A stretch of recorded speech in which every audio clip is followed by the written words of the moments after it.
Hello all, welcome to my YouTube channel. So today I'm going to tell you how to use the input data inside the class in Angular.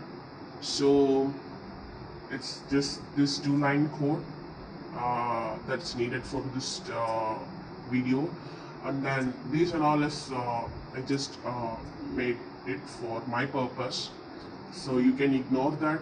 You can take any of the TypeScript file. I have created a separate component called test, you can see here. So these three files are belonging to test component.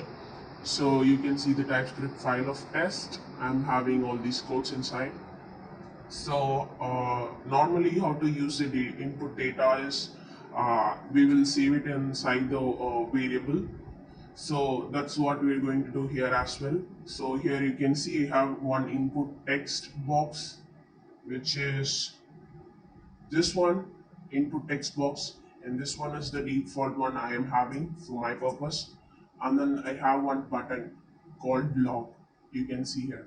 So I'm going to do nothing, just uh, uh, save the input data inside this variable.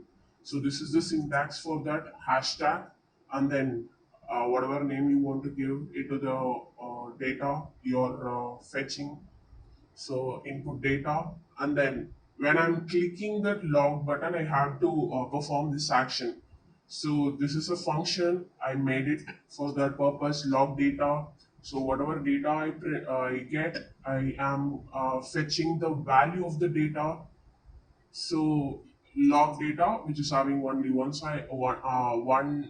parameter. So you can see inside the code, I have log data with the parameter value of any type.